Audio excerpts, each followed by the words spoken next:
안녕하세요, 여러분. 호호 안쌤입니다. 오늘은 의사소통 중에서 언어 발달 이론, 행동주의 학자에 대해서 한번 알아보려고 합니다. 언어 발달 이론, 언어 발달의 어떤 관점을 생각했을 때 우리는 크게 세 가지를 살펴볼 수가 있어요.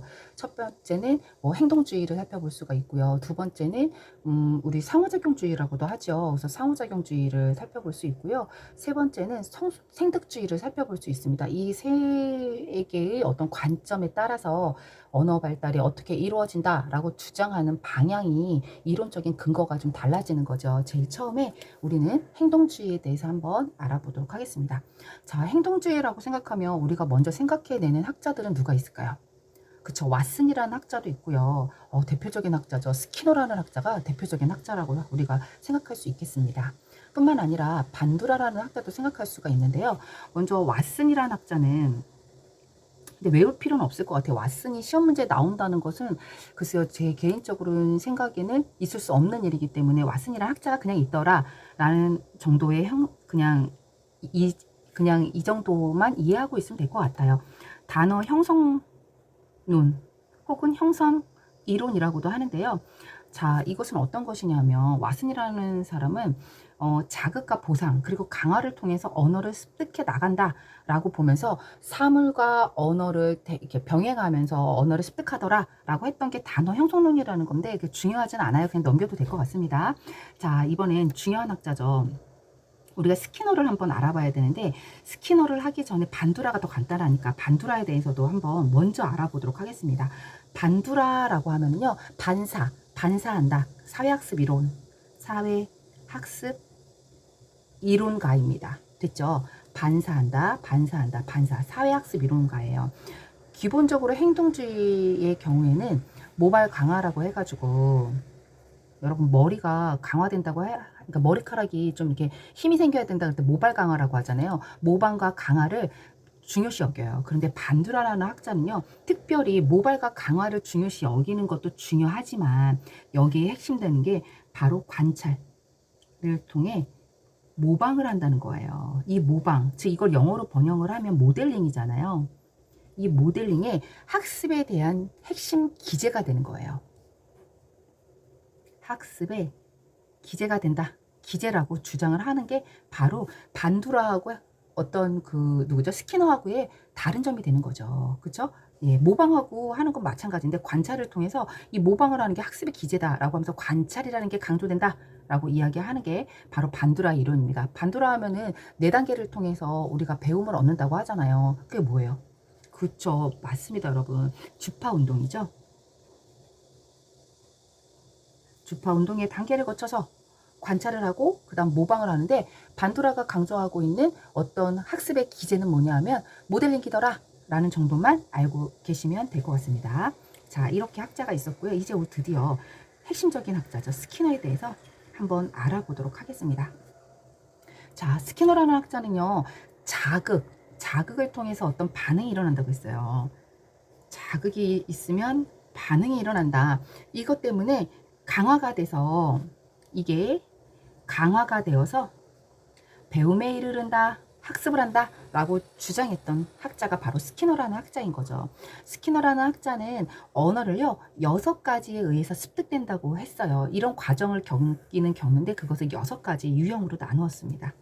자, 어떻게 나누었냐면 욕을요, 왜 한 접, 두 접, 세 접 이런 말 하잖아요. 욕을 반 접이나 먹었대요. 어떤 이렇게 외우면 좀 쉬울 것 같아서 이렇게 했는데 욕 반 접, 그쵸? 욕반접으로 여러분들도 같이 외우면 좋을 것 같고 이미 외우신 분이라면 그냥 그대로 안고 가셔도 될 것 같습니다.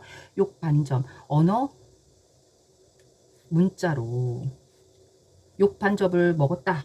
근데 어떻게 욕을 들었냐 했더니 언어 문자로 욕을 듣게 됐어. 욕반접이나 욕을 듣게 됐어 라고 하면서 스키너가 이야기하는 거죠. 욕구 봐라. 반응입니다. 요거 기억하셔야 돼요. 또 이걸 쓰라고 하면 자극이라고 쓰면 틀립니다.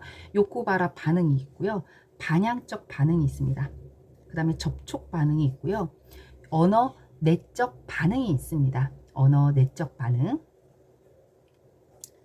그 다음에 여기를 보면 문장적 반응이 있습니다. 문장적 반응, 자동적 반응이 있습니다. 자, 하나씩 이제 우리 설명을 해보면서 이해를 해보도록 할까요?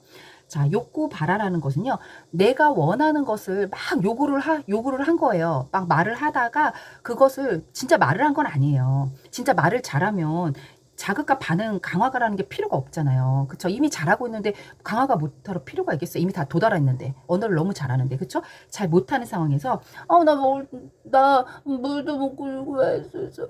이렇게 말을 했을 때 유아가 물을 먹고 싶다고? 그리고 그랬다고? 하면서 자신의 욕구를 우연히 말을 했는데 말로써 표현을 했는데 그것에 대해서 강화를 받음으로써 언어가 습득된 상태를 욕구 발화 반응이라고 하는 거예요. 자, 됐죠? 자신의 욕구를 표현했는데 그것이 강화가 돼서 언어를 습득하게 된다. 이렇게 말할 때 욕구 발화 반응이라고 하는 겁니다. 다 됐죠? 반향적 반응이라는 것은요. 반향이라는 것은요. 따라한다는 거예요. 그래서 다른 사람의 소리를 따라하거나, 그쵸? 따라하거나, 이것뿐만이 아니에요, 여러분. 이게 학생들이나 임용고시 하시는 선생님들을 보면 대부분 요거로만 기억을 하고 있는데 이것뿐만이 아니라 주위의 소리를 따라하는 것도 반향적 반응입니다. 여기서 핵심은 뭐냐면요. 따라한다는 거예요. 따라한다는 거. 반향이라는 건 따라한다는 거예요. 됐죠? 자, 따라하는 거. 주위의 소리가 빵빵 소리가 났어요. 예를 들어서 그러면 내가 따라하는 거예요. 애기가 빵빵 했을 때 빵빵이라고? 라고 할 때 이것에 대해서 언어가 강화가 돼서 언어를 습득하게 되는 경우 혹은 마트에 갔는데 안녕하십니까? 어서 오세요. 라고 이제 계속 이렇게 기계가 소리를 낸 거예요. 그때 그 소리를 듣고 안녕하세요. 어서 오세요. 라고 유아가 따라했을 때 부모님이나 누군가가 와, 안녕하세요. 라고 인사를 한 거예요. 라고 하면서 강화를 준다면 와, 인사도 잘하는구나 라고 하면서 강화를 준다면 그럴 때 이제 언어를 습득하게 되는 경우를 반향적 반응이라고 하는 겁니다. 자, 다른 사람 소리뿐만이 아니라 동물의 소리 혹은 주위의 소리를 따라할 때 강화가 돼서 언어를 습득하게 되는 경우를 말하는 겁니다. 반향적 반응이에요. 자, 접촉적인 반응은 무엇일까요? 자, 제가 예를 들어서 생전 처음 이것을 본 거예요. 뭐라고 할까요? 제가 여기 책상에 있는 것 중에 이것을 본 거예요.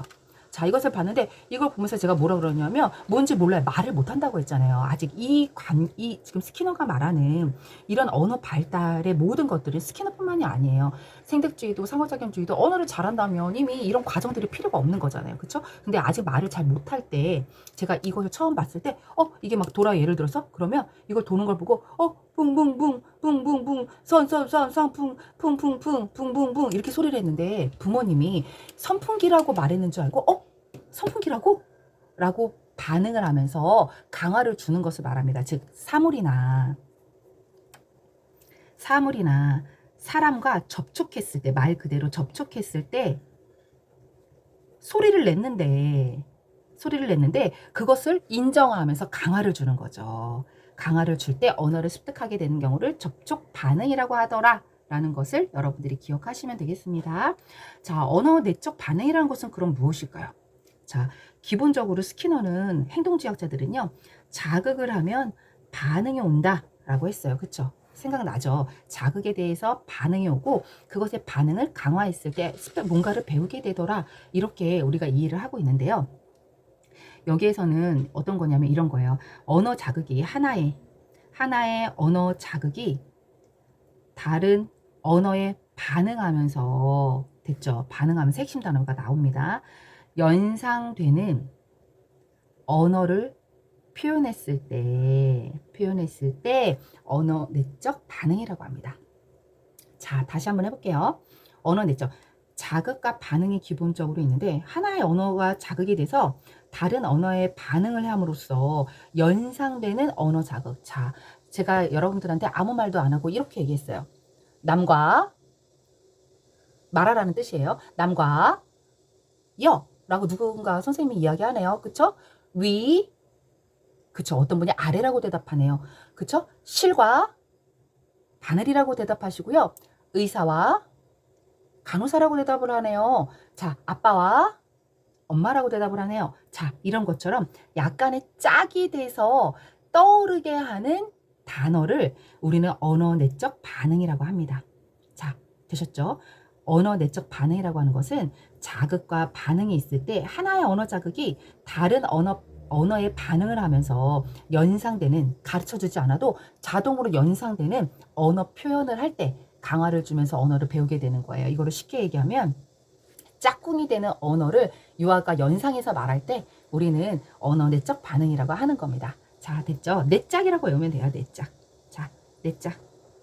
짝이 돼서 표현되는 언어. 책과 공책, 연필과 지우개, 너무나도 많은 게 있잖아요. 그쵸? 이런 것들을 뭐 해와 달 이런 것들을 유아가 말을 했을 때 와, 이런 말도 알고 있어요? 라고 하면서 엄마나 선생님이 이렇게 강화를 줬을 때 언어를 습득하게 되는 경우를 언어 내적 반응이라고 한다.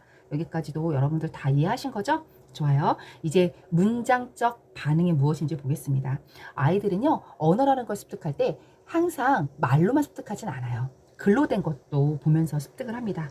글로 적힌 단어를 보며 우연히 말을 했는데 이것을 강화받아서 언어를 습득하더라. 이게 바로 문장적 반응이 되는 겁니다. 자, 문장이라는 어떤 글로 된 뭐 들어가지 마세요 라고 이렇게 표지판이 있었는데 그걸 보면서 들어가지 마 뭐 뭘 우연히 말을 한 거예요. 말을 했을 때 말을 이거 다 못하는 상황이라고 했잖아요. 우연히 말을 했을 때 와, 들어가지 말라는 글도 읽을 수 있는 거예요? 라고 하면서 강화를 주었을 때 언어가 습득되더라. 문장적 반응입니다. 자, 마지막이네요. 자동적 반응이라는 무엇일까요? 자, 이거는요, 문장의 틀을 학습하는 거예요. 문장의 틀이라는 건 뭐예요? 한 문장에는요, 뭐뭐가 들어있어요. 자, 주어가 있네요. 기본적으로. 네, 좋아요. 목적어가 있네요. 네, 그 다음 동사가 있네요. 자, 이런 식의 기본적인 이런 형태의 틀을 학습하는 건데 이것은 그냥 학습하는 것이 아니라 어떤 뭐라 그래야 될까요? 문장의 틀을 유아가 계속 이렇게 연습을 하게 되면서 학습하게 되는 것을 이야기하는 거예요. 예를 들면 이런 거죠. 구두 예쁘다. 구두 예쁘다 라고 했을 때 아이가 뭐라 그러냐면 이 말을 처음에 습득을 한 거예요. 아이는 구두 예쁘다라는 말을 습득을 했어요. 습득을 했는데 이걸 가지고 엄마 구두 예쁘다 라고 하면서 여기에 엄마라는 또 다른 단어를 첨가하잖아요. 엄마 구두 정말 예쁘다 라고 하면서 계속 뭔가 형용사, 동사, 목적어 이런 것들을 계속 추가합니다. 이러면서 아이는 그리고 뿐만 아니라 빨간 구두 예쁘다 너무나도 많잖아요. 그쵸? 빨간 구두 예쁘다, 언니가 신은 구두 예쁘다, 그쵸? 신은 구두 예쁘다 너무 많잖아요. 이런 것들을 계속 아이들이 이야기를 하면서 문장의 틀을 자동적으로 학습하는 것을 우리는 자동적 반응이라고 하는 겁니다. 이거는 문장의 틀, 형태 하고 관련이 있는 거라고 여러분들이 기억을 하시면 될 것 같아요. 자, 이렇게 해서 우리가 6가지 스키너 행동주의에 대한 6가지의 중요한 언어 습득의 방법, 유형들을 한번 알아봤습니다. 어렵지 않죠? 이런 것들을 잘 기억하시면서 여러분들 시험에 문제가 나오면 잘 맞춰보시기 바랍니다. 네, 감사합니다. 오늘도 덥지만 힘내세요.